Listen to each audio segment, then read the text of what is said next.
The MVP definitely focused a lot more on onboarding the customer and aggregating their data. So I think a lot of the trade-off there was deciding what makes that cut, right? What do we actually need to start to onboard customers to give them a reasonable level of comfort that they are working with this random new startup that is trying to collect all their financial information?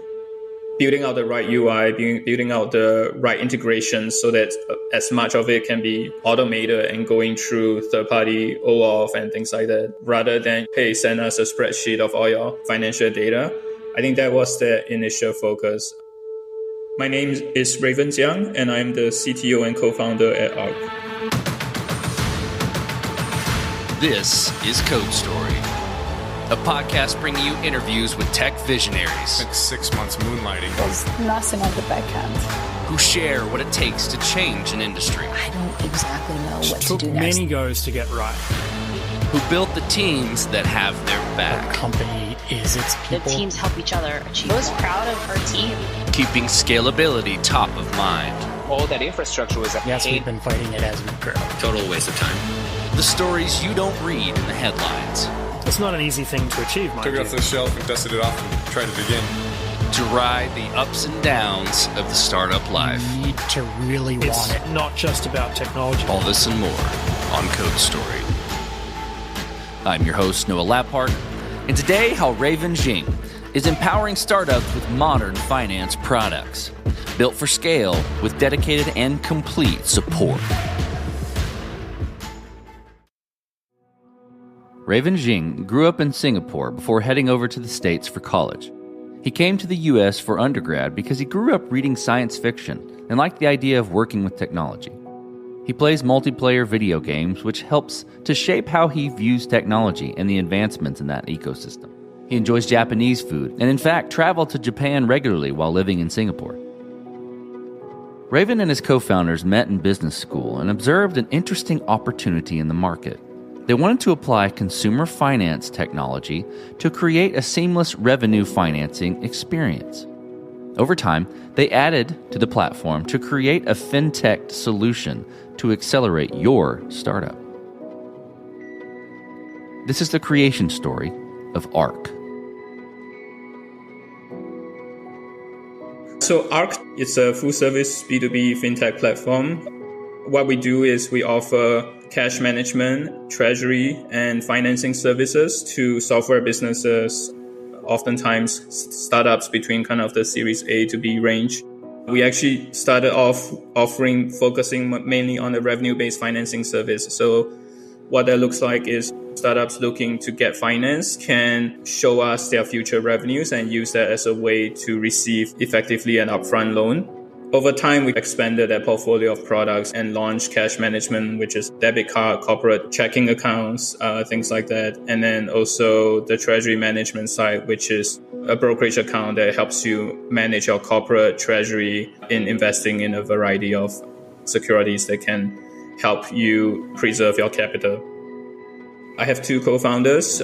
The three of us met in business school right before starting Arc, and we just saw an interesting opportunity at the beginning to really apply some of the consumer fintech technologies to create a really fast and seamless revenue financing experience. And that's how we got started. And over time, we expanded the product as we got more feedback from our customers.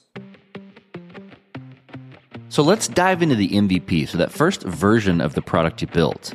How long did it take you to build, and what sort of tools did you use to bring it to life?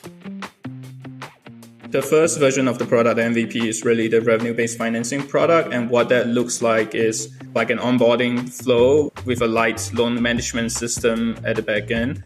So the onboarding flow is meant to collect a variety of information from the customers, including banking, accounting, and other company-related information. So there's a lot of like third-party integrations on the back end to help facilitate that. But fundamentally, it's a full-stack web app with third-party API integrations. We got that up and running pretty much once we set on the direction and really started building. I would say it probably took less than a month to get that initial product in front of the first live customer. The app continues to be actually built on a fully TypeScript front-end, back-end with Postgres SQL. And the idea was to create a really fast, type-safe, and relatively standard environment that people can be really productive and have high product velocity on, because we anticipated the need to really just move fast with some of these features and improvements. And we also saw that as our comparative advantage compared to a lot of the traditional lenders and financing companies that have old school web portals that don't really change over time. You're alluding to some of this at a high level, but I wanted to dig into some of the decisions and trade-offs you had to make in the short term in building that MVP. It could have been like, approach, feature cut, technical debt, or things like that. Tell me about some of those and how you coped with those decisions. Ultimately, a revenue-based financing platform needed to not just have a great onboarding experience, but to have the loan servicing aspect of it. So that's cash being sent out, there's cash being received. The MVP definitely focused a lot more on onboarding the customer and aggregating their data. So I think a lot of the trade-off there was deciding what makes that cut, right? What do we actually need to start to onboard customers to give them a reasonable level of comfort that they are working with this random new startup that is trying to collect all their financial information? Building out the right UI, building out the right integration so that as much of it can be automated and going through third-party OAuth and things like that, rather than, hey, send us a spreadsheet of all your financial data. I think that was the initial focus. And a lot of the other things that come later down the pipeline, such as actually sending out the money to them or like collecting payments, that was basically going to be done manually at the beginning. So I think that was the trade-offs on what makes that cut and what doesn't. So let's move forward then. So you've got the MVP, it's working, it's the revenue-based financing portion of it. How did you progress the product from there and mature it? And I heard you mention earlier, like taking feedback from customers. I'm curious about that. And I'm curious about how you built your roadmap and how you went about deciding, okay, this is the next most important thing to build or to address with Arc. There were definitely iterative improvements that were really obvious. Once you start to have a portfolio of active cash advances, you needed to service them, which means send the money out when they ask for it, but also collect them over time and have a record of that and all that. So that was like a very obvious iterative next step, improving on a lot of those systems, the reliability, the types of user ergonomics of that, right? Like the notifications, the UI and all that. But some of the iterative approach also led us to a place where there are certain features that customers started to talk about. Some of our customers actually bootstrap companies that are generating revenue, but maybe didn't even have a real corporate bank account at the time. We started thinking about, to improve the customer experience, like it would be cool to have a built-in way to have a checking account to both allow companies to have access to their cash advances much more quickly, but also just as like an added value for the types of companies that maybe don't quite have a bank account right now. So that kind of desire to improve the revenue financing product ultimately led us to, over time, as we talked to more customers, we realized that, hey, this was something that we could offer as a separate product. So I would say it grew organically just from the type of feedback that we were getting from the customers we were both talking to and serving, right? So there were also customers that we didn't get to serve because they didn't have the financials at the time to qualify for a cash advance, but they would have used a corporate checking account if we were to offer them one. So I think those were the interesting data points that kind of led us down that path. Let's switch to team. So tell me about how you built your team and what you look for in those people to indicate that they're the winning horses to join you. This was 2021 when we started, and this was like peak remote work, and the engineering talent market was going crazy and it was impossible to find people. But I think even from the beginning, we felt quite strongly that we wanted an in-person working culture, because I just like really believe that in the early stage of a startup, especially one that's going through a lot of product explorations, a lot of learning, I think it was important for people to be able to collaborate in person. And so I think a lot of our search initially was to look for the type of engineers that would be excited by that idea. And I think a lot of our early hires were like big tech experienced engineers who just got tired of the slowness of big tech, plus the kind of like disengagement that's created by this fully remote environment that they were experiencing. That cultural idea that, hey, we want to be in the office and work on this new thing together with a lot of energy and like brainstorming. So let's talk about scalability. And this will be interesting given, the fintech nature of the product and how important limited disruptions are. So tell me about how you approach scalability. Was it built to scale from day one or with abstractions in mind, or have you fought this as you've grown in any sort of capacity? I think there was a credible path to scaling every component that we built. But when we built them, we didn't think too much about the scaling problem. You definitely want to adopt technology and framework, or at least we thought that was important to do, to adopt technology and frameworks that have a proven track record of scaling over time. But the initial implementation or how we use those tools and frameworks in the beginning, we were not going to put extra effort into building the scalable version of it right away. I think as long as the credible migration path exists, I think we were happy. To add to that, we were also pretty sure that we were a B2B company, and the type, even in the best case scenario of, oh, hey, we have, let's say, tens of thousands of companies with dozens of users each, we were not going to be the scale of Facebook. So I think there's a lot of design decisions that maybe can be easier as a result of that knowledge. So as you step out on the balcony and you look across all that you've built, what are you most proud of? I think that we have, in the span of less than 3 years, built a suite of product that's fairly competitive in the market that we are in. I think people have probably heard of Brex and Mercury, and they have been around for quite a while. We've been around for less than 3 years. And I think today we are going head to head with them in a lot of products that we offer. And so I think the fact that the team has been able to move very fast and build the product in a way that ensures a good amount of safety and correctness, I think that's been a really great accomplishment for the team. Let's flip the script a little bit. Tell me about a mistake you made and how you and your team responded to it. I was trying to improve our instrumentation for observability, to improve the way that we were capturing and handling all the errors that might happen at runtime. I checked in a piece of code that was meant to add a bit of instrumentation to our serverless functions, but ended up preventing some of the executions of the functions from running to completion. So that actually had a pretty huge impact on a set of services on our backend. When that came to light, I was obviously deeply embarrassed. And to the team's credit, I think people got right down into problem-solving mode. I think it wasn't obvious where the problem was coming from. It was actually a very subtle bug.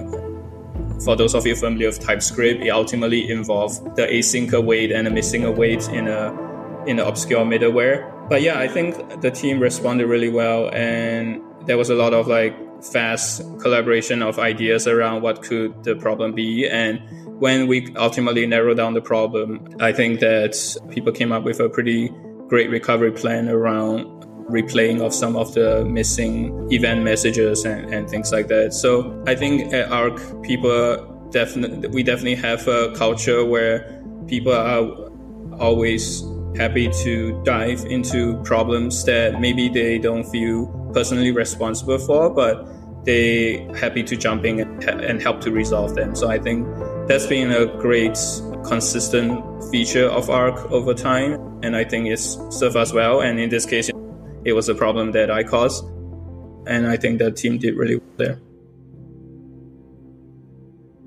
Raven, this will be fun. What's the future look like for the product and for your team?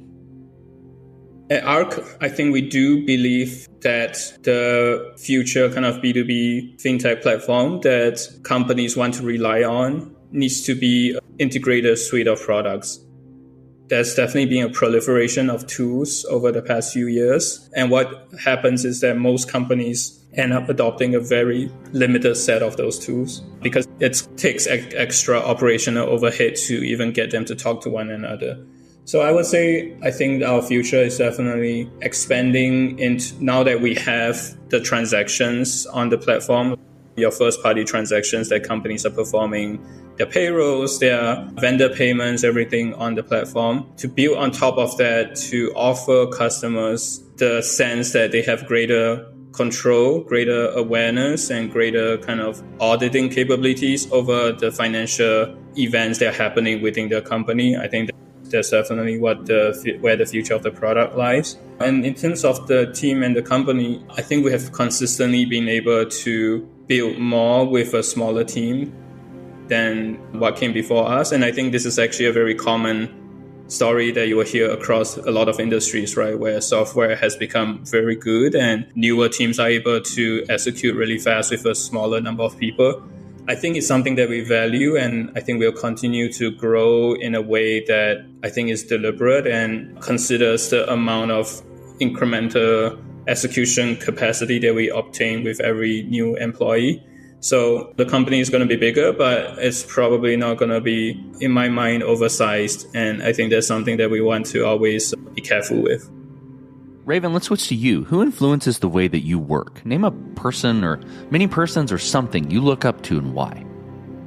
It's probably been my girlfriend recently, I would say. So I'm fairly good at test taking. One of my math teachers growing up actually told me that the way to sum up Raven is minimum effort, maximum reward. And I think there's some truth to that, which is that because I was so good at test taking, I was so good at figuring things out, I could always figure out a very smooth and easy path to achieving some of the things I wanted. I think watching my girlfriend work and her work ethics, I think has definitely given me a different perspective, which is that she works really hard. And I think a lot of times she does things in a way where she wants to do the best thing she could, regardless of what the outcomes might be. There's a certain amount of diligence and just like a principle in that I've really come to respect. And it's something that I do think about from time to time, especially at a startup where sometimes the outcomes are uncertain. Well, most of the time the outcomes are uncertain. From time to time, you do want to put aside what the immediate outcomes are going to be and just invest and do the best you can, because sometimes the outcomes will be surprising as a result of that. We talked about a mistake earlier, but this is a little different spin. If you could go back to the beginning, what would you do different? Where would you consider taking a different approach? Doesn't have to be something that didn't work. Could have worked well, but maybe you tweak it a little bit. I think that as a fresh startup in the B2B space, in fintech especially, there's a strong desire to establish credibility really early. And I think some of our hires early on were a bit optimizing for that. I'm not talking about just product engineering in general. I'm broadly speaking as a company. I think what ended up happening was that there was a bit of probably a cultural mismatch when you try to hire, especially in our space, really credible people from big companies, right? Because a lot of times the type of working style and culture just didn't work quite well for a company that is our stage, needs to figure things out and needs to oftentimes not do the exact same thing that has been shown to work in the past. So I would say, thinking back, I would probably want us, or something I would advise probably to any startup, is to think about the problems that you actually need to solve and find people that you think will be good at solving those problems, rather than the similar problems that big companies face and the people that are solving those problems at the big companies. They have the same name, like a lot of the things are going to be the same. Security, like fraud, like whatever it is, startups deal with that, big companies deal with that. But the actual problem that startups deal with in solving those things are very different from what big companies do. And the type of people that you need are probably going to be different. Okay, last question, Raven. So you're getting on a plane and you're sitting next to a young entrepreneur who's built the next big thing. They're jazzed about it. They can't wait to show it off to the world and can't wait to show it off to you right there on the plane.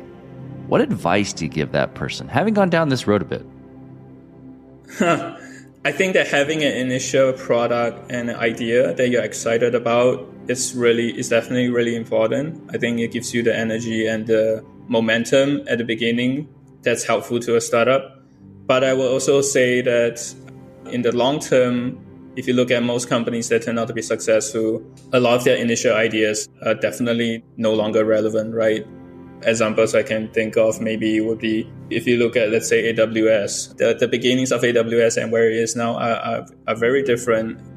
I think it's important to use that momentum and to use that energy to continue to discover and look for things in the space that you're in, and to see and observe what's happening with the success and the metrics over time to get a sense of when is it the right time to continue to improve on this product, and when is it the right time to go beyond it. That's always a tough decision, and I think some people stay married to one thing for longer than they should, and some people probably didn't give certain ideas enough of a try before they give up. That's fantastic. Well, Raven, thank you for being on the show today, and thank you for telling the creation story of Arc. Yeah, no, thanks for having me. And this concludes another chapter of Code Story. Code Story is hosted and produced by Noah Labhart. Be sure to subscribe on Apple Podcasts, Spotify, or the podcasting app of your choice. And when you get a chance, leave us a review. Both things help us out tremendously. And thanks again for listening.